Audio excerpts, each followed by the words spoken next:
TV ప్రపంచవ్యాప్తంగా పెరిగిన ఇంధన ధరలు, భౌగోళిక రాజకీయ ఉద్రిక్తల నేపథ్యంలో ఇంధనాన్ని పొదుపుగా వాడాలని ప్రధాని నరేంద్ర మోడీ దేశ ప్రజలకు విజ్ఞప్తి చేసిన సంగతి తెలిసిందే.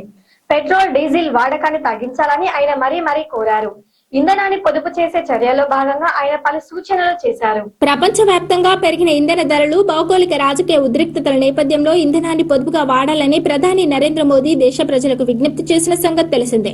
పెట్రోల్, డీజిల్ వాడకాన్ని తగ్గించాలని ఆయన మరీ కోరారు. ఇంధనాన్ని పొదుపు చేసే చర్యల్లో భాగంగా ఆయన పలు సూచనలు చేశారు. అందులో ముఖ్యమైనది ఐటీ సెక్టార్ కు వర్క్ ఫ్రం హోం.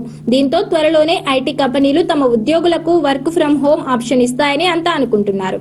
అంతేకాదు, వర్క్ ఫ్రం హోం చేసేందుకు ఐటీ ఉద్యోగులు సైతం రెడీ అయిపోయారు. అయితే ఐటీ రంగానికి వర్క్ ఫ్రం హోం ఏర్పాటును తప్పనిసరి చేసే ప్రతిపాదన ప్రస్తుతం ఏదీ పరిశీలనలో లేదని ప్రభుత్వ వర్గాలు స్పష్టం చేశాయి. ఈ దశలో ఎలాంటి అధికారిక ఆదేశం జారీ చేసే ఆలోచనలో లేదు. మహమ్మారి వచ్చినప్పటి నుంచి ఐటీ పరిశ్రమలో చాలా వరకు ఇప్పటికే హైబ్రిడ్ పని విధానాలను అవలంబించింది. తప్పనిసరి రిమోట్ వర్కింగ్ కు సంబంధించిన ఏ విధాన నిర్ణయమైనా కార్మిక మంత్రిత్వ శాఖ పరిధిలోకి వస్తుంది. ప్రస్తుతం అలాంటి ప్రక్రియ ఏది జరగడం లేదు అని అధికారిక వర్గాలు తెలిపాయి. పెరుగుతున్న ప్రపంచ ఇంధన ధరల నేపథ్యంలో కేంద్రం పొదుపు, మితమైన వినియోగం కోసం విస్తృతంగా ప్రచారం చేస్తోంది. అయినప్పటికీ ఎలక్ట్రానిక్స్ దిగుమతులపై ఎలాంటి ఆంక్షలు విధించే ప్రణాళిక లేవని ప్రభుత్వ వర్గాలు స్పష్టం చేశాయి. తయారీ, ఎగుమతులు, డిజిటల్ మౌలిక సదుపాయాల విస్తరణతో సహా ఆర్థిక వ్యవస్థలోని ఉత్పాదక రంగాలలో ఎలక్ట్రానిక్స్ దిగుమతులు కీలక పాత్ర పోషిస్తూనే ఉన్నాయని అధికారులు తెలిపారు. పెరుగుతున్న ప్రపంచ మెమరీ చిప్ల ధరలు సమీప భవిష్యత్తులో ఎలక్ట్రానిక్స్ దిగుమతుల విలువలు పెంచవచ్చని, అదే సమయంలో భారతదేశంలో కొనసాగుతున్న డేటా సెంటర్ల నిర్మాణం, డిజిటల్ మౌలిక సదుపాయాల కల్పనకు ఏఐ సర్వర్లు అత్యవసరంగా అవసరమని అధికార వర్గాలు పేర్కొన్నాయి. ప్రభుత్వ గణాంకాల ప్రకారం 2026 ఆర్థిక సంవత్సరంలో భారతదేశ ఎలక్ట్రానిక్స్ దిగుమతులు $116.17 బిలియన్ ఉన్నాయి. కాగా సాధ్యమైన చోటల్లా ఉద్యోగులను రిమోట్ గా పనిచేయడానికి అనుమతించాలని, ఈ మేరకు ఐటీ ఆధారిత సేవల కంపెనీలకు సలహా ఇవ్వాలని కార్మిక, ఉపాధి మంత్రిత్వ శాఖ నూతన సమాచార సాంకేతిక ఉద్యోగుల సెనెట్ కోరింది. ఇంధనాన్ని ఆదా చేయాలని, అనవసర ప్రయాణాలను తగ్గించాలని ప్రధాని ఇచ్చిన పిలుపునకు ఈ చర్య అనుగుణంగా ఉంటుందని ఆ సంఘం పేర్కొంది. ఇటీవల హైదరాబాద్ పర్యటనకు వచ్చిన ప్రధాని మోదీ సికింద్రాబాద్ లోని పరేడ్ గ్రౌండ్స్ లో బీజేపీ బహిరంగ సభలో మాట్లాడుతూ పొదుపు చర్యల గురించి ప్రస్తావించారు. దేశ విదేశీ మారక నిల్వలపై ఒత్తిడిని తగ్గించడానికి, పెరుగుతున్న ప్రపంచ చమురు ధరల నుండి ఆర్థిక వ్యవస్థను కాపాడడానికి దిగుమతి చేసుకున్న పెట్రోలియం ఉత్పత్తులను తెలివిగా ఉపయోగించాలని పౌరులను కోరారు ప్రధాని మోదీ. ఇందులో భాగంగా వర్క్ ఫ్రం హోం ఏర్పాట్లు, వర్చువల్ సమావేశాలు, ఆన్లైన్ కాన్ఫరెన్స్లతో సహా కోవిడ్ రోజుల నాటి అనేక పద్ధతులను పునరుద్ధరించాలని ప్రధాని పిలుపునిచ్చారు. అలాగే ప్రజా రవాణా, కార్ పూలింగ్, ఎలక్ట్రానిక్ వాహనాలు, రైలు, సరుకు రవాణా వినియోగాన్ని ప్రోత్సహించారు. నైరుతి రుతుపవనాలు ఈ నెల 16 నాటికి దక్షిణ బంగాళాఖాతం, అండమాన్ సముద్రం, అండమాన్ నికోబార్ దీవుల ప్రాంతంలో ప్రవేశించే అవకాశం ఉందని హైదరాబాద్ వాతావరణ కేంద్రం తెలిపింది. ఈ మేరకు ఒక ప్రకటన విడుదల చేసింది. నైరుతి బంగాళాఖాతంలో కొనసాగుతున్న అల్పపీడనం బుధవారం తీవ్ర అల్పపీడనంగా మారనుందని ఆయన పేర్కొన్నారు. నైరుతి రుతుపవనాలు ఈ నెల 16 నాటికి దక్షిణ బంగాళాఖాతం, అండమాన్ సముద్రం, అండమాన్ నికోబార్ దీవుల ప్రాంతంలో ప్రవేశించే అవకాశం ఉందని హైదరాబాద్ వాతావరణ కేంద్రం తెలిపింది. ఈ మేరకు ఒక ప్రకటన విడుదల చేసింది. నైరుతి బంగాళాఖాతంలో కొనసాగుతున్న అల్పపీడనం బుధవారం తీవ్ర అల్పపీడనంగా మారిందని పేర్కొంది. గురువారం నుంచి ఉష్ణోగ్రతలు సాధారణం కంటే 2 నుంచి 3 డిగ్రీలు పెరిగే అవకాశం ఉందని వెల్లడించింది. ఈ నెల 22 వరకు బాణుడు తమ ప్రతాపాన్ని చూపుతాడని హెచ్చరించింది. గడిచిన 24 గంటల్లో నిజామాబాద్ లో అత్యధికంగా 44.5 డిగ్రీలు, జగిత్యాల జిల్లా బీర్పూర్ లో 44.4, కామారెడ్డి జిల్లా బిచ్కుందలో 44.2, సిద్దిపేట జిల్లా కోహెడలో 43.9, నిర్మల్ జిల్లా దస్తూరాబాద్ లో 43.8 డిగ్రీల గరిష్ట ఉష్ణోగ్రత నమోదైనట్టు వివరించింది. వచ్చే రోజుల్లో రాష్ట్ర వ్యాప్తంగా వడగాల్పులు ఎక్కువగా ఉంటాయని, 11 గంటల తర్వాత బయటకు వెళ్లే సమయాల్లో తగిన జాగ్రత్తలు తీసుకోవాలని సూచించింది. చిన్నపిల్లలు, వృద్ధులు, గర్భిణీలు ఈ వారం పాటు జాగ్రత్తగా ఉండాలని కోరింది. భారత రాష్ట్ర సమితి తన క్యాడెట్ సభ్యత్వాన్ని డిజిటలైజ్ చేసే బృహత్తర కార్యక్రమానికి శ్రీకారం చుట్టింది. ఎన్నికల కమిషన్ చేపట్టిన ఓటరు జాబితా ప్రత్యేక సమగ్ర సవరణ నేపథ్యంలో పార్టీ సభ్యత్వ నమోదును కూడా పూర్తి స్థాయిలో డిజిటల్ మోడ్ లోకి మార్చాలని తాజాగా పార్టీ అధినేత కేసీఆర్ నిర్ణయించారు. భారత రాష్ట్ర సమితి తన క్యాడర్ సభ్యత్వాలను డిజిటలైజ్ చేసి బృహత్తర కార్యక్రమానికి శ్రీకారం చుట్టింది. ఎన్నికల కమిషన్ చేపట్టిన ఓటర్ జాబితా ప్రత్యేక సమగ్ర సవరణ నేపథ్యంలో పార్టీ సభ్యత్వ నమోదును కూడా పూర్తి స్థాయిలో డిజిటల్ మోడ్ లోకి మార్చాలని తాజాగా పార్టీ అధినేత కేసీఆర్ నిర్ణయించారు. ఇందుకు సంబంధించి పార్టీ వర్కింగ్ ప్రెసిడెంట్ కేటీఆర్, కీలక నేత హరీష్ రావు బుధవారం యాప్ రూపొందించేందుకు ఐటీ సంస్థలు, ఐటీ నిపుణులు, పార్టీ నేతలతో చర్చించారు. పార్టీ సభ్యత్వం తీసుకోవాలనుకునే వారి కోసం బీఆర్ఎస్ ప్రత్యేకంగా ఒక యాప్ ని తీసుకురాబోతుంది. ఈ యాప్ అందుబాటులోకి వస్తే కార్యకర్తల డాటా సేకరణ అత్యంత సులభం అవుతుంది. కేవలం ఫోన్ నెంబర్ లేదా కార్యకర్త పేరు టైప్ చేయగానే వారి పూర్తి వివరాలు ప్రత్యక్షమవుతాయి. సభ్యత్వ రుసుము చెల్లింపులో పారదర్శకత కోసం ఫోన్ పే, గూగుల్ పే వంటి యూపీఐ విధానాలను అందుబాటులోకి తీసుకొస్తారు. దీంతో నగదు లావాదేవీల చిక్కులు లేకుండా నేరుగా పార్టీ ఖాతాలోకి సభ్యత్వ రుసుము జమ అవుతుంది. పార్టీ శ్రేణుల అభిప్రాయం మేరకు సాధారణ సభ్యత్వానికి 10 రూపాయలు, క్రియాశీలక సభ్యత్వానికి 50 రూపాయలుగా నిర్ణయించారు. డిజిటల్ సభ్యత్వ నమోదును విజయవంతం చేసేందుకు రాష్ట్ర వ్యాప్తంగా బీఆర్ఎస్ పార్టీ భారీ నెట్వర్క్ ను సిద్ధం చేస్తుంది. ఎన్నికల కమిషన్ లెక్కల ప్రకారం రాష్ట్రంలో 35,655 పోలింగ్ బూత్లు ఉన్నాయి. బూత్ కు 2 చొప్పున మొత్తం 71,110 మంది కార్యకర్తలను ఎంపిక చేశారు. ఇలా ఒక్కో నియోజకవర్గానికి సుమారు 500 నుంచి 600 మంది అవుతారు. పార్టీ కేంద్ర కార్యాలయం నుంచి వచ్చే నిపుణులు జిల్లా పార్టీ కార్యాలయాల్లో మండల కోఆర్డినేటర్ల పర్యవేక్షణలో వీరికి ఒక రోజు డిజిటల్ సభ్యత్వ నమోదుపై శిక్షణ ఇస్తారు. జిల్లాల వారీగా నియోజకవర్గానికి ఒక రోజు శిక్షణ ఉంటుంది. ఉదయం నుంచి సాయంత్రం వరకు సభ్యత్వ నమోదు యాప్ పై పూర్తి స్థాయిలో శిక్షణ ఇస్తారు. బూత్ లెవెల్ ఏజెంట్లకు వచ్చే అనుమానాలను అక్కడికక్కడే నివృత్తి చేస్తారు. శిక్షణకు వచ్చే వారికి భోజన వసతి ఏర్పాటు చేయాలని నిర్ణయించారు. జిల్లా ఇన్ఛార్జీలు ప్రతిరోజు మండల కోఆర్డినేటర్లతో సమన్వయం చేసుకుంటూ సభ్యత్వ నమోదు వేగాన్ని పెంచాలని నిర్ణయించారు. సర్ ప్రక్రియలో కొత్త ఓటర్లను కలపడం, చనిపోయిన వారి పేర్లను ఆన్లైన్ నుంచి తొలగించడం కొంత సంక్లిష్టంగా ఉన్న నేపథ్యంలో పార్టీ సభ్యత్వ నమోదు యాప్ మరింత సరళంగా ఉండేలా జాగ్రత్తలు తీసుకుంటున్నారు. ఈ కేసులో నిందితుడిగా ఉన్న కేంద్ర మంత్రి బండి సంజయ్ కుమారుడు భగీరథ్ ను సీఎం రేవంత్ రెడ్డి కాపాడేందుకు ప్రయత్నిస్తున్నారని ఆరోపిస్తూ కాంగ్రెస్ పార్టీ బహిష్కృత నేత బక్క జెడ్సన్ సీఎం ఇంటి ముందు ముట్టడికి ప్రయత్నించారు.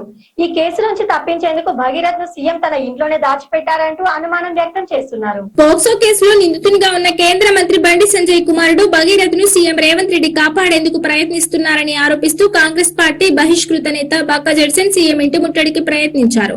పోక్సో కేసు నుంచి తప్పించేందుకు భగీరథ్ ను సీఎం తన ఇంట్లోనే దాచిపెట్టారంటూ అనుమానం వ్యక్తం చేశారు. పోక్సో కేసు నమోదై 5 రోజులైనా ఇంతవరకు అరెస్టు చేయలేదని, బండి సంజయ్ ఒత్తిడితోనే సీఎం కాలయాపన చేస్తున్నారని ధ్వజమెత్తారు. సీఎం ఇంటి వద్దకు జర్నలిస్టులను వెంటబెట్టుకుని వచ్చిన బక్క జెడ్సన్ పోలీసులు అడ్డుకోవడంతో రోడ్డుపైనే బైఠాయించి ఆందోళనకు దిగారు. ఈ సందర్భంగా కొద్దిసేపు ఉద్రిక్తత ఏర్పడడంతో పోలీసులు వెంటనే బక్క జెడ్సన్ ను అరెస్టు చేసి జూబ్లీహిల్స్ పోలీస్ స్టేషన్ కు తరలించారు. జెడ్సన్ అక్కడ కూడా తన ఆందోళన కొనసాగిస్తూ భగీరథ్ ను తక్షణమే అరెస్టు చేయాలని డిమాండ్ చేశారు. భగీరథ్ ను సీఎం తన ఇంట్లో దాచిపెట్టినట్టు తెలిసిందని, అందుకే జర్నలిస్టులు కలిసి రేవంత్ రెడ్డి ఇంటి ముట్టడికి వచ్చానని జెడ్సన్ చెప్పారు. తప్పు చేసిన నిందితుడిని అరెస్టు చేయకుండా ప్రశ్నించిన తనను అరెస్టు చేయడం దారుణమని అన్నారు. కొడుకు తప్పు చేస్తే మందలించి పోలీసులకు అప్పగించాల్సిన కేంద్ర మంత్రి బండి సంజయ్ అతడికి వత్తాసు పలకడం సిగ్గుచేటని, బాధిత బాలికపై తప్పుడు ప్రచారం చేయడం ద్వారా నేరస్తుడికి సహకరిస్తున్నాడని ఆరోపించారు. భగీరథ్ ను అరెస్ట్ చేసే వరకు ఆందోళన విరమించాలని, పోలీసులు వదిలినా స్టేషన్ నుంచి బయటకు వెళ్లనని జెడ్సన్ స్పష్టం చేశారు. సామాన్యుడి వంటింట్లో మళ్లీ ధరల మంట మొదలైంది. ప్రతిరోజు ఉదయం ప్రతి ఇంట్లో తప్పనిసరిగా అవసరమయ్యే పాల ధరలను పెంచుతూ ప్రముఖ డైరీ సంస్థలు నిర్ణయం తీసుకున్నాయి. దేశవ్యాప్తంగా గుర్తింపు పొందిన అమూల్, మదర్ డైరీ సంస్థలు లీటర్ పాలపై ధరను సవరిస్తూ ప్రకటన విడుదల చేశాయి. నిత్యావసర ధరల పెరుగుదలతో సతమతమవుతున్న సామాన్యులకు దేశీయ దిగ్గజ డైరీ సంస్థ అమూల్ మరో చేదు వార్త చెప్పింది. అమూల్ బ్రాండ్ ను మార్కెటింగ్ చేసే Gujarat cooperative milk marketing federation అన్ని రకాల పాల ప్యాకెట్లపై లీటర్ కు 2 రూపాయలు పెంచుతున్నట్లు ప్రకటించింది. దీంతో 500 మిల్లీ లీటర్ల అమూల్ గోల్డ్, అమూల్ శక్తి, అమూల్ తాజా ప్యాకెట్ల ధరలు 1 రూపాయి పెరిగాయి. అమూల్ బాటలోనే మదర్ డైరీ కూడా ఢిల్లీ, ఎన్సీఆర్, ఇతర ప్రాంతాల్లో లీటర్ పాలపై 2 రూపాయలు పెంచుతున్నట్లు తెలిపింది. ఈ పెరిగిన ధరలు మే 14 నుండి దేశవ్యాప్తంగా అన్ని మార్కెట్లలో అమల్లోకి వచ్చాయి. అమూల్ గోల్డ్ ధర లీటర్ కు 68 నుండి 70కి పెరగగా, అమూల్ తాజా ధర 55 నుండి 57కు పెరిగింది. మదర్ డైరీ గేదె పాలు లీటర్ కు 75 నుండి 80కి చేరగా, ఫుల్ క్రీమ్ మిల్క్ ధర 69 నుండి 72కు పెరిగింది. అధిక సేకరణ ఖర్చులు, సీజనల్ సరఫరా ఒత్తిళ్లు, పంపిణీ ఖర్చుల కారణంగా ఈ ధరలు పెరిగాయి. ఇప్పటికే దేశంలో ఇంధన కొరత కారణంగా నిత్యావసర సరుకుల ధరలు భారీగా పెరుగుతున్నాయి. ఇప్పుడు పాల ధరలు సైతం పెరగడంతో వంటింటి ఖర్చు తడిసి మోపిడి కానుంది. పాల ధరల పెంపు అనేది సామాన్యుల బడ్జెట్ పై తీవ్ర ప్రభావం చూపే అంశం. మీరు అన్నట్లుగా ఇటీవల కాలంలో పాల ధరలు పెరగడం వల్ల చాలా మంది ఇబ్బందులు పడుతున్నారు. పాల ధరలు పెరగడానికి ప్రధానంగా ఈ కింది 4 కారణాలు కనిపిస్తున్నాయి. దానా ఖర్చులు పెరగడం, పశువులకు పెట్టే గడ్డి, తౌడు, ఇతర పోషక ఆహారం ధరలు పెరగడం వల్ల పాల ఉత్పత్తి వ్యయం పెరిగింది. పెట్రోల్, డీజిల్ ధరల ప్రభావం వల్ల పాలను గ్రామాల నుండి నగరాలకు తరలించే ఖర్చు పెరిగింది. సాధారణంగా వేసవి కాలంలో పశువుల నుండి పాల దిగుబడి తగ్గుతుంది. ఇది డిమాండ్ సరఫరా మధ్య వ్యత్యాసానికి దారితీస్తుంది. ప్యాకేజింగ్ మరియు విద్యుత్ ఛార్జీలు పెరగడం వల్ల డైరీ కంపెనీలు ఆ భారాన్ని వినియోగదారులపై వేస్తున్నాయి. ధరలు పెరుగుతున్న సమయంలో లూజ్ మిల్క్ కంటే ప్యాకెట్ పాలు లేదా ప్రభుత్వం సరఫరా చేసే పాల కేంద్రాల వద్ద ధరలు కొంత తక్కువగా ఉండే అవకాశం ఉంది. రాష్ట్రంలో సామాజిక భద్రతే లక్ష్యంగా రేవంత్ సర్కార్ అడుగులు వేస్తోంది. గత కొంతకాలంగా కొత్త పెన్షన్ల కోసం ఎదురు చూస్తున్న లక్షలాది మంది దరఖాస్తుదారులకు ఊరటనిచ్చే విధంగా రాష్ట్ర రెవెన్యూ గృహ నిర్మాణ శాఖ మంత్రి పొంగులేటి శ్రీనివాస్ రెడ్డి తాజాగా కీలక ప్రకటన చేశారు. రాష్ట్రంలో సామాజిక భద్రతే లక్ష్యంగా తెలంగాణ ప్రభుత్వం అడుగులు వేస్తోంది. ముఖ్యంగా ఆర్థికంగా వెనుకబడిన వృద్ధులు, వితంతువులు, ఇతర అణగారిన వర్గాలకు అండగా నిలవడంలో ఆసరా పెన్షన్స్ ముఖ్య పాత్ర పోషిస్తున్నాయి. గత కొంతకాలంగా కొత్త పెన్షన్ల కోసం ఎదురు చూస్తున్న లక్షలాది మంది దరఖాస్తుదారులకు ఊరటనిచ్చే విధంగా రాష్ట్ర రెవెన్యూ గృహ నిర్మాణ శాఖ మంత్రి పొంగులేటి శ్రీనివాస్ రెడ్డి తాజాగా కీలక ప్రకటన చేశారు. ఖమ్మం జిల్లాలో నిర్వహించిన ప్రజా దర్బార్ వేదికగా ఆయన ప్రజలకు భరోసానిస్తూ త్వరలోనే అర్హులందరికీ కొత్త పెన్షన్స్ మంజూరు చేస్తామని స్పష్టం చేశారు. ప్రభుత్వం రాష్ట్ర వ్యాప్తంగా పెండింగ్ లో ఉన్న పెన్షన్ల దరఖాస్తులపై ప్రత్యేక దృష్టి సారించింది. మంత్రి పొంగులేటి శ్రీనివాస్ రెడ్డి ప్రకటన ప్రకారం రాబోయే కొద్ది రోజుల్లోనే ప్రభుత్వం నుంచి దీనిపై అధికారిక ఉత్తర్వులు వెలువడనున్నాయి. కేవలం కాగితాల మీద దరఖాస్తులు చూసి కాకుండా క్షేత్రస్థాయిలో లబ్ధిదారుల పరిస్థితిని సమీక్షించి నిజమైన పేదలకు ప్రాధాన్యత ఇవ్వనున్నారు. గత ప్రభుత్వంలో జరిగిన లోపాలను సరిదిద్దుతూ ఏ రాజకీయ పక్షంతో సంబంధం లేకుండా కేవలం అర్హతే ప్రామాణికంగా పెన్షన్లను మంజూరు చేస్తామని ప్రభుత్వం హామీ ఇచ్చింది.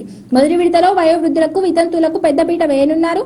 కొత్త రేషన్ కార్డుల ప్రక్రియతో పాటు పెన్షన్ల పంపిణీని కూడా వేగవంతం చేసేందుకు ప్రభుత్వం కసరత్తు చేస్తోంది. మరోవైపు కొన్ని గ్రామాల్లో ఇప్పటికే 50 ఏళ్లు నిండిన కల్లు గీత కార్మికుల పెన్షన్ కోసం అర్హులైన వారి నుంచి దరఖాస్తులు స్వీకరిస్తున్నారు.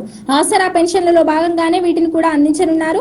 ఇదిలా ఉండగా ప్రభుత్వం నిర్వహించే ప్రజా దర్బార్ కార్యక్రమాల ద్వారా ప్రజల నుంచి నేరుగా వినతులు స్వీకరిస్తున్నారు. బాధ్యతాయుతమైన హోదాలో ఉన్న కేంద్ర హోంశాఖ సహాయక మంత్రి బండి సంజయ్ పోక్సో కేసు విషయంలో చట్టానికి సహకరించాల్సింది పోయి వాస్తవాలు బట్టబయలు చేసిన బీఆర్ఎస్ నేతలను అంతు చూస్తానని బెదిరించడం దుర్మార్గమని మాజీ మంత్రి గంగుల కమలాకర్ మండిపడ్డారు.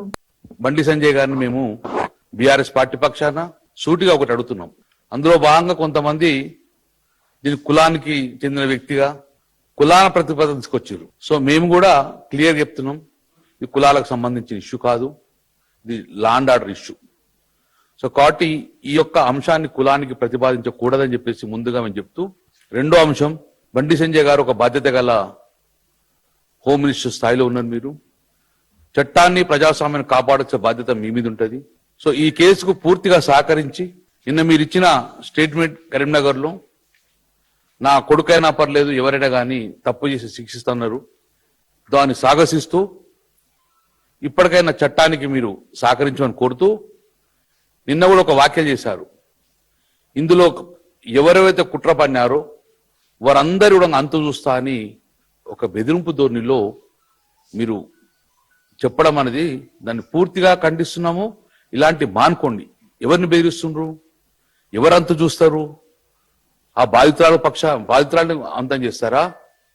లేకుంటే ఎవరు మాట్లాడిన రాష్ట్రంలో ఎవరు మాట్లాడినా కూడా అంతం చేసే దిశగా ఈ మాటలు ఒక హోమ్ మినిస్టర్ స్థాయిలో ఇది మీకు మంచిది కాదు. కాబట్టి దీన్ని పూర్తిగా సంపూర్ణంగా మేము ఖండిస్తూ ఇప్పటికైనా మీరు నేను చట్టానికి సహకరిస్తా అని చెప్పారు. చట్టానికి సహకరించండి.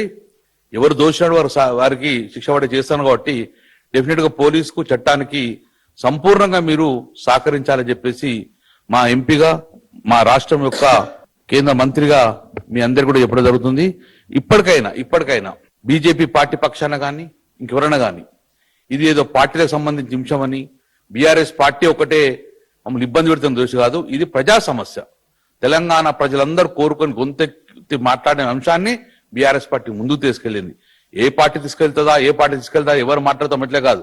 కానీ తెలంగాణ రాష్ట్రం తీసుకొచ్చిన పార్టీగా తెలంగాణ ప్రజల బాగోగాలు, తెలంగాణ రాష్ట్ర ప్రజలకు ఏదైనా ఇబ్బంది అయితే ముందుండేది బీఆర్ఎస్ పార్టీ. కాబట్టి ఇది డెఫినెట్ గా ప్రజా సమస్య, రాష్ట్ర ప్రజల సమస్య, రాష్ట్ర ప్రజల భద్రత ఇష్యూ కాబట్టి నేను డెఫినెట్ గా ముందుకెళ్తాం. కాబట్టి ఇప్పటికైనా రేపు కోర్టు పరిధిలో ఉన్న అంశం కాబట్టి ఇప్పటికైనా చట్టానికి సహకరించే విధంగా బండి సంజయ్ చేయాలని చెప్పేసి మేము కోరుతున్నాం, డిమాండ్ చేస్తున్నాం బీఆర్ఎస్ పార్టీ పక్షాన.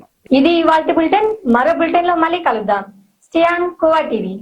Welcome to khoa TV. ప్రపంచ వ్యాప్తంగా పెరిగిన ఇంధన ధరలు, భౌగోళిక రాజకీయ ఉద్రిక్తల నేపథ్యంలో ఇంధనాన్ని పొదుపుగా వాడాలని ప్రధాని నరేంద్ర మోడీ దేశ ప్రజలకు విజ్ఞప్తి చేసిన సంగతి తెలిసిందే. పెట్రోల్, డీజిల్ వాడకాన్ని తగ్గించాలని ఆయన మరీ కోరారు. ఇంధనాన్ని పొదుపు చేసే చర్యలో భాగంగా ఆయన పలు సూచనలు చేశారు. ప్రపంచవ్యాప్తంగా పెరిగిన ఇంధన ధరలు, భౌగోళిక రాజకీయ ఉద్రిక్తతల నేపథ్యంలో ఇంధనాన్ని పొదుపుగా వాడాలని ప్రధాని నరేంద్ర మోదీ దేశ ప్రజలకు విజ్ఞప్తి చేసిన సంగతి తెలిసిందే. పెట్రోల్, డీజిల్ వాడకాన్ని తగ్గించాలని ఆయన మరీ కోరారు. ఇంధనాన్ని పొదుపు చేసే చర్యల్లో భాగంగా ఆయన పలు సూచనలు చేశారు. అందులో ముఖ్యమైనది ఐటీ సెక్టార్ కు వర్క్ ఫ్రం హోం. దీంతో త్వరలోనే ఐటీ కంపెనీలు తమ ఉద్యోగులకు వర్క్ ఫ్రం హోం ఆప్షన్ ఇస్తాయని అంతా అనుకుంటున్నారు. అంతేకాదు, వర్క్ ఫ్రం హోం చేసేందుకు ఐటీ ఉద్యోగులు సైతం రెడీ అయిపోయారు. అయితే ఐటీ రంగానికి వర్క్ ఫ్రం హోం ఏర్పాటును తప్పనిసరి చేసే ప్రతిపాదన ప్రస్తుతం ఏదీ పరిశీలనలో లేదని ప్రభుత్వ వర్గాలు స్పష్టం చేశాయి. ఈ దశలో ఎలాంటి అధికారిక ఆదేశం జారీ చేసే ఆలోచనలో లేదు. మహమ్మారి వచ్చినప్పటి నుంచి ఐటీ పరిశ్రమలో చాలా వరకు ఇప్పటికే హైబ్రిడ్ పని విధానాలను అవలంబించింది. తప్పనిసరి రిమోట్ వర్కింగ్ కు సంబంధించిన ఏ విధాన నిర్ణయమైనా కార్మిక మంత్రిత్వ శాఖ పరిధిలోకి వస్తుంది. ప్రస్తుతం అలాంటి ప్రక్రియ ఏది జరగడం లేదు అని అధికారిక వర్గాలు తెలిపాయి. పెరుగుతున్న ప్రపంచ ఇంధన ధరల నేపథ్యంలో కేంద్రం పొదుపు, మితమైన వినియోగం కోసం విస్తృతంగా ప్రచారం చేస్తోంది. అయినప్పటికీ ఎలక్ట్రానిక్స్ దిగుమతులపై ఎలాంటి ఆంక్షలు విధించే ప్రణాళిక లేవని ప్రభుత్వ వర్గాలు స్పష్టం చేశాయి. తయారీ, ఎగుమతులు, డిజిటల్ మౌలిక సదుపాయాల విస్తరణతో సహా ఆర్థిక వ్యవస్థలోని ఉత్పాదక రంగాలలో ఎలక్ట్రానిక్స్ దిగుమతులు కీలక పాత్ర పోషిస్తూనే ఉన్నాయని అధికారులు తెలిపారు. పెరుగుతున్న ప్రపంచ మెమరీ చిప్ల ధరలు సమీప భవిష్యత్తులో ఎలక్ట్రానిక్స్ దిగుమతుల విలువలను పెంచవచ్చని, అదే సమయంలో భారతదేశంలో కొనసాగుతున్న డేటా సెంటర్ల నిర్మాణం, డిజిటల్ మౌలిక సదుపాయాల కల్పనకు ఏఐ సర్వర్లు అత్యవసరంగా అవసరమని అధికార వర్గాలు పేర్కొన్నాయి. ప్రభుత్వ గణాంకాల ప్రకారం 2026 ఆర్థిక సంవత్సరంలో భారతదేశ ఎలక్ట్రానిక్స్ దిగుమతులు $116.17 బిలియన్ ఉన్నాయి. కాగా సాధ్యమైన చోటల్లా ఉద్యోగులను రిమోట్ గా పనిచేయడానికి అనుమతించాలని, ఈ మేరకు ఐటీ ఆధారిత సేవల కంపెనీలకు సలహా ఇవ్వాలని కార్మిక ఉపాధి మంత్రిత్వ శాఖ నూతన సమాచార సాంకేతిక ఉద్యోగుల సెనెట్ కోరింది. ఇంధనాన్ని ఆదా చేయాలని, అనవసర ప్రయాణాలను తగ్గించాలని ప్రధాని ఇచ్చిన పిలుపునకు ఈ చర్య అనుగుణంగా ఉంటుందని ఆ సంఘం పేర్కొంది. ఇటీవల హైదరాబాద్ పర్యటనకు వచ్చిన ప్రధాని మోదీ సికింద్రాబాద్ లోని పరేడ్ గ్రౌండ్స్ లో బీజేపీ బహిరంగ సభలో మాట్లాడుతూ పొదుపు చర్యల గురించి ప్రస్తావించారు. దేశ విదేశీ మారక నిల్వలపై ఒత్తిడిని తగ్గించడానికి, పెరుగుతున్న ప్రపంచ చమురు ధరల నుండి ఆర్థిక వ్యవస్థను కాపాడడానికి దిగుమతి చేసుకున్న పెట్రోలియం ఉత్పత్తులను తెలివిగా ఉపయోగించాలని పౌరులను కోరారు ప్రధాని మోదీ. ఇందులో భాగంగా వర్క్ ఫ్రం హోం ఏర్పాట్లు, వర్చువల్ సమావేశాలు, ఆన్లైన్ కాన్ఫరెన్స్లతో సహా కోవిడ్ రోజుల నాటి అనేక పద్ధతులను పునరుద్ధరించాలని ప్రధాని పిలుపునిచ్చారు. అలాగే ప్రజా రవాణా, కార్ పూలింగ్, ఎలక్ట్రానిక్ వాహనాలు, రైలు, సరుకు రవాణా వినియోగాన్ని ప్రోత్సహించారు. నైరుతి రుతుపవనాలు ఈ నెల 16 నాటికి దక్షిణ బంగాళాఖాతం, అండమాన్ సముద్రం, అండమాన్ నికోబార్ దీవుల ప్రాంతంలో ప్రవేశించే అవకాశం ఉందని హైదరాబాద్ వాతావరణ కేంద్రం తెలిపింది. ఈ మేరకు ఒక ప్రకటన విడుదల చేసింది. నైరుతి బంగాళాఖాతంలో కొనసాగుతున్న అల్పపీడనం బుధవారం తీవ్ర అల్పపీడనంగా మారనుందని ఆయన పేర్కొన్నారు. నైరుతి రుతుపవనాలు ఈ నెల 16 నాటికి దక్షిణ బంగాళాఖాతం, అండమాన్ సముద్రం, అండమాన్ నికోబార్ దీవుల ప్రాంతంలో ప్రవేశించే అవకాశం ఉందని హైదరాబాద్ వాతావరణ కేంద్రం తెలిపింది. ఈ మేరకు ఒక ప్రకటన విడుదల చేసింది. నైరుతి బంగాళాఖాతంలో కొనసాగుతున్న అల్పపీడనం బుధవారం తీవ్ర అల్పపీడనంగా మారిందని పేర్కొంది. గురువారం నుంచి ఉష్ణోగ్రతలు సాధారణం కంటే 2 నుంచి 3 డిగ్రీలు పెరిగే అవకాశం ఉందని వెల్లడించింది. ఈ నెల 22 వరకు బాణుడు తమ ప్రతాపాన్ని చూపుతాడని హెచ్చరించింది. గడిచిన 24 గంటల్లో నిజామాబాద్ లో అత్యధికంగా 44.5 డిగ్రీలు, జగిత్యాల జిల్లా బీర్పూర్ లో 44.4, కామారెడ్డి జిల్లా బిచ్కుందలో 44.2, సిద్దిపేట జిల్లా కోహెడలో 43.9, నిర్మల్ జిల్లా దస్తూరాబాద్ లో 43.8 డిగ్రీల గరిష్ట ఉష్ణోగ్రత నమోదైనట్టు వివరించింది. వచ్చే రోజుల్లో రాష్ట్ర వ్యాప్తంగా వడగాల్పులు ఎక్కువగా ఉంటాయని, 11 గంటల తర్వాత బయటకు వెళ్లే సమయాల్లో తగిన జాగ్రత్తలు తీసుకోవాలని సూచించింది. చిన్నపిల్లలు, వృద్ధులు, గర్భిణీలు ఈ వారం పాటు జాగ్రత్తగా ఉండాలని కోరింది. భారత రాష్ట్ర సమితి తన క్యాడెట్ సభ్యత్వాన్ని డిజిటలైజ్ చేసే బృహత్తర కార్యక్రమానికి శ్రీకారం చుట్టింది. ఎన్నికల కమిషన్ చేపట్టిన ఓటర్ జాబితా ప్రత్యేక సమగ్ర సవరణ నేపథ్యంలో పార్టీ సభ్యత్వ నమోదును కూడా పూర్తి స్థాయిలో డిజిటల్ మోడ్ లోకి మార్చాలని తాజాగా పార్టీ అధినేత కేసీఆర్ నిర్ణయించారు. భారత రాష్ట్ర సమితి తన క్యాడర్ సభ్యత్వాలను డిజిటలైజ్ చేసే బృహత్తర కార్యక్రమానికి శ్రీకారం చుట్టింది. ఎన్నికల కమిషన్ చేపట్టిన ఓటర్ జాబితా ప్రత్యేక సమగ్ర సవరణ నేపథ్యంలో పార్టీ సభ్యత్వ నమోదును కూడా పూర్తి స్థాయిలో డిజిటల్ మోడ్ లోకి మార్చాలని తాజాగా పార్టీ అధినేత కేసీఆర్ నిర్ణయించారు. ఇందుకు సంబంధించి పార్టీ వర్కింగ్ ప్రెసిడెంట్ కేటీఆర్, కీలక నేత హరీష్ రావు బుధవారం యాప్ రూపొందించేందుకు ఐటీ సంస్థలు, ఐటీ నిపుణులు, పార్టీ నేతలతో చర్చించారు. పార్టీ సభ్యత్వం తీసుకోవాలనుకునే వారి కోసం బీఆర్ఎస్ ప్రత్యేకంగా ఒక యాప్ ని తీసుకురాబోతుంది. ఈ యాప్ అందుబాటులోకి వస్తే కార్యకర్తల డేటా సేకరణ అత్యంత సులభం అవుతుంది. కేవలం ఫోన్ నెంబర్ లేదా కార్యకర్త పేరు టైప్ చేయగానే వారి పూర్తి వివరాలు ప్రత్యక్షమవుతాయి. సభ్యత్వ రుసుము చెల్లింపులో పారదర్శకత కోసం ఫోన్ పే, గూగుల్ పే వంటి యూపీఐ విధానాలను అందుబాటులోకి తీసుకొస్తారు. దీంతో నగదు లావాదేవీల చిక్కులు లేకుండా నేరుగా పార్టీ ఖాతాలోకి సభ్యత్వ రుసుము జమ అవుతుంది. పార్టీ శ్రేణుల అభిప్రాయం మేరకు సాధారణ సభ్యత్వానికి 10 రూపాయలు, క్రియాశీలక సభ్యత్వానికి 50 రూపాయలుగా నిర్ణయించారు. డిజిటల్ సభ్యత్వ నమోదును విజయవంతం చేసేందుకు రాష్ట్ర వ్యాప్తంగా బీఆర్ఎస్ పార్టీ భారీ నెట్వర్క్ ను సిద్ధం చేస్తుంది. ఎన్నికల కమిషన్ లెక్కల ప్రకారం రాష్ట్రంలో 35,655 పోలింగ్ బూత్లు ఉన్నాయి.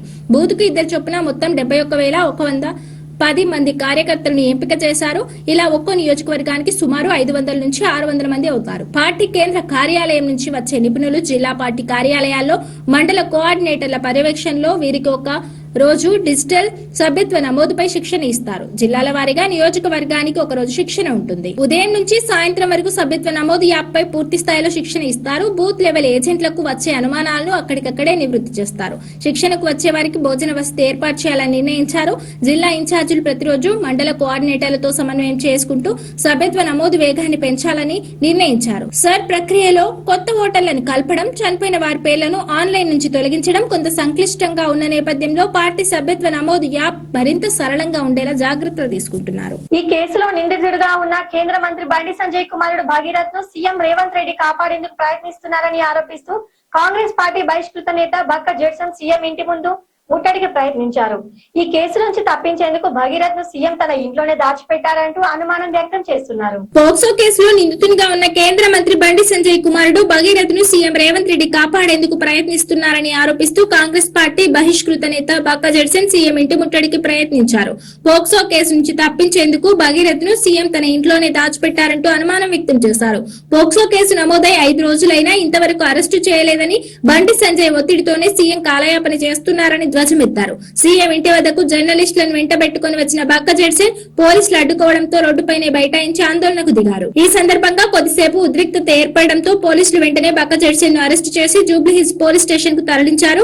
జెడ్సన్ అక్కడ కూడా తన ఆందోళన కొనసాగిస్తూ భగీరథ్ ను తక్షణమే అరెస్టు చేయాలని డిమాండ్ చేశారు. భగీరథ్ ను సీఎం తన ఇంట్లో దాచిపెట్టినట్టు తెలిసిందని, అందుకే జర్నలిస్టులు కలిసి రేవంత్ రెడ్డి ఇంటి ముట్టడికి వచ్చానని జెడ్సన్ చెప్పారు. తప్పు చేసిన నిందితుడిని అరెస్టు చేయకుండా ప్రశ్నించిన తనను అరెస్టు చేయడం దారుణమని అన్నారు. కొడుకు తప్పు చేస్తే మందలించి పోలీసులకు అప్పగించాల్సిన కేంద్ర మంత్రి బండి సంజయ్ అతడికి వత్తాసు పలకడం సిగ్గుచేటని, బాధిత బాలికపై తప్పుడు ప్రచారం చేయడం ద్వారా నేరస్తుడికి సహకరిస్తున్నాడని ఆరోపించారు. భగీరథ్ ను అరెస్ట్ చేసే వరకు ఆందోళన విరమించాలని, పోలీసులు వదిలినా స్టేషన్ నుంచి బయటకు వెళ్లనని జెడ్సన్ స్పష్టం చేశారు. సామాన్యుడి వంటింట్లో మళ్లీ ధరల మంట మొదలైంది. ప్రతిరోజు ఉదయం ప్రతి ఇంట్లో తప్పనిసరిగా అవసరమయ్యే పాల ధరలను పెంచుతూ ప్రముఖ డైరీ సంస్థలు నిర్ణయం తీసుకున్నాయి. దేశవ్యాప్తంగా గుర్తింపు పొందిన అమూల్, మదర్ డైరీ సంస్థలు లీటర్ పాలపై ధరను సవరిస్తూ ప్రకటన విడుదల చేశాయి. నిత్యావసర ధరల పెరుగుదలతో సతమతమవుతున్న సామాన్యులకు దేశీయ దిగ్గజ డైరీ సంస్థ అమూల్ మరో చేదు వార్త చెప్పింది. అమూల్ బ్రాండ్ ను మార్కెటింగ్ చేసే Gujarat cooperative milk marketing federation అన్ని రకాల పాల ప్యాకెట్లపై లీటర్ కు 2 రూపాయలు పెంచుతున్నట్లు ప్రకటించింది. దీంతో 500 మిల్లీ లీటర్ల అమూల్ గోల్డ్, అమూల్ శక్తి, అమూల్ తాజా ప్యాకెట్ల ధరలు ₹1 పెరిగాయి. అమూల్ బాటలోనే మదర్ డైరీ కూడా ఢిల్లీ, ఎన్సీఆర్, ఇతర ప్రాంతాల్లో లీటర్ పాలపై ₹2 పెంచుతున్నట్లు తెలిపింది. ఈ పెరిగిన ధరలు మే 14 నుండి దేశవ్యాప్తంగా అన్ని మార్కెట్లలో అమల్లోకి వచ్చాయి. అమూల్ గోల్డ్ ధర లీటర్ కు 68 నుండి 70కి పెరగగా అమూల్ తాజా ధర 55 నుండి 57కు పెరిగింది. మదర్ డైరీ గేదె పాలు లీటర్ కు 75 నుండి 80కి చేరగా ఫుల్ క్రీమ్ మిల్క్ ధర 69 నుండి 72కు పెరిగింది. అధిక సేకరణ ఖర్చులు, సీజనల్ సరఫరా ఒత్తిళ్లు, పంపిణీ ఖర్చుల కారణంగా ఈ ధరలు పెరిగాయి. ఇప్పటికే దేశంలో ఇంధన కొరత కారణంగా నిత్యావసర సరుకుల ధరలు భారీగా పెరుగుతున్నాయి. ఇప్పుడు పాల ధరలు సైతం పెరగడంతో వంటింటి ఖర్చు తడిసి మోపెడు కానుంది. పాల ధరల పెంపు అనేది సామాన్యుల బడ్జెట్ పై తీవ్ర ప్రభావం చూపే అంశం. మీరు అన్నట్లుగా ఇటీవల కాలంలో పాల ధరలు పెరగడం వల్ల చాలా మంది ఇబ్బందులు పడుతున్నారు. పాల ధరలు పెరగడానికి ప్రధానంగా ఈ కింది 4 కారణాలు కనిపిస్తున్నాయి. దానా ఖర్చులు పెరగడం, పశువులకు పెట్టే గడ్డి, తౌడు, ఇతర పోషక ఆహారం ధరలు పెరగడం వల్ల పాల ఉత్పత్తి వ్యయం పెరిగింది. పెట్రోల్, డీజిల్ ధరల ప్రభావం వల్ల పాలను గ్రామాల నుండి నగరాలకు తరలించే ఖర్చు పెరిగింది. సాధారణంగా వేసవి కాలంలో పశువుల నుండి పాల దిగుబడి తగ్గుతుంది. ఇది డిమాండ్ సరఫరా మధ్య వ్యత్యాసానికి దారితీస్తుంది. ప్యాకేజింగ్ మరియు విద్యుత్ ఛార్జీలు పెరగడం వల్ల డైరీ కంపెనీలు ఆ భారాన్ని వినియోగదారులపై వేస్తున్నాయి. ధరలు పెరుగుతున్న సమయంలో లూజ్ మిల్క్ కంటే ప్యాకెట్ పాలు లేదా ప్రభుత్వం సరఫరా చేసే పాల కేంద్రాల వద్ద ధరలు కొంత తక్కువగా ఉండే అవకాశం ఉంది. రాష్ట్రంలో సామాజిక భద్రతే లక్ష్యంగా రేవంత్ సర్కార్ అడుగులు వేస్తోంది. గత కొంతకాలంగా కొత్త పెన్షన్ల కోసం ఎదురు చూస్తున్న లక్షలాది మంది దరఖాస్తుదారులకు ఊరటనిచ్చే విధంగా రాష్ట్ర రెవెన్యూ గృహ నిర్మాణ శాఖ మంత్రి పొంగులేటి శ్రీనివాస్ రెడ్డి తాజాగా కీలక ప్రకటన చేశారు. రాష్ట్రంలో సామాజిక భద్రతే లక్ష్యంగా తెలంగాణ ప్రభుత్వం అడుగులు వేస్తోంది. ముఖ్యంగా ఆర్థికంగా వెనుకబడిన వృద్ధులు, వితంతువులు, ఇతర అణగారిన వర్గాలకు అండగా నిలవడంలో ఆసరా పెన్షన్స్ ముఖ్య పాత్ర పోషిస్తున్నాయి. గత కొంతకాలంగా కొత్త పెన్షన్ల కోసం ఎదురు చూస్తున్న లక్షలాది మంది దరఖాస్తుదారులకు ఊరటనిచ్చే విధంగా రాష్ట్ర రెవెన్యూ గృహ నిర్మాణ శాఖ మంత్రి పొంగులేటి శ్రీనివాస్ రెడ్డి తాజాగా కీలక ప్రకటన చేశారు. ఖమ్మం జిల్లాలో నిర్వహించిన ప్రజా దర్బార్ వేదికగా ఆయన ప్రజలకు భరోసానిస్తూ త్వరలోనే అర్హులందరికీ కొత్త పెన్షన్స్ మంజూరు చేస్తామని స్పష్టం చేశారు. ప్రభుత్వం రాష్ట్ర వ్యాప్తంగా పెండింగ్ లో ఉన్న పెన్షన్ల దరఖాస్తులపై ప్రత్యేక దృష్టి సారించింది. మంత్రి పొంగులేటి శ్రీనివాస్ రెడ్డి ప్రకటన ప్రకారం రాబోయే కొద్ది రోజుల్లోనే ప్రభుత్వం నుంచి దీనిపై అధికారిక ఉత్తర్వులు వెలువడనున్నాయి. కేవలం కాగితాల మీద దరఖాస్తులు చూసి కాకుండా క్షేత్రస్థాయిలో లబ్ధిదారుల పరిస్థితిని సమీక్షించి నిజమైన పేదలకు ప్రాధాన్యత ఇవ్వనున్నారు. గత ప్రభుత్వంలో జరిగిన లోపాలను సరిదిద్దుతూ ఏ రాజకీయ పక్షంతో సంబంధం లేకుండా కేవలం అర్హతే ప్రామాణికంగా పెన్షన్లను మంజూరు చేస్తామని ప్రభుత్వం హామీ ఇచ్చింది. మొదటి విడతలో వయోవృద్ధులకు, వితంతువులకు పెద్దపీట వేయనున్నారు. కొత్త రేషన్ కార్డుల ప్రక్రియతో పాటు పెన్షన్ల పంపిణీని కూడా వేగవంతం చేసేందుకు ప్రభుత్వం కసరత్తు చేస్తోంది. మరోవైపు కొన్ని గ్రామాల్లో ఇప్పటికే 50 ఏళ్లు నిండిన కల్లు గీత కార్మికుల పెన్షన్ కోసం అర్హులైన వారి నుంచి దరఖాస్తులు స్వీకరిస్తున్నారు. ఆసరా పెన్షన్లలో భాగంగానే వీటిని కూడా అందించనున్నారు.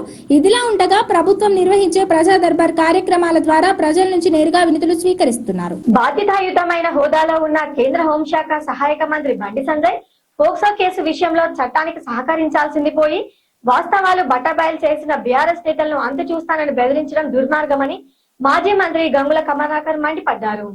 బండి సంజయ్ గారిని మేము బీఆర్ఎస్ పార్టీ పక్షాన సూటిగా ఒకటి అడుగుతున్నాం.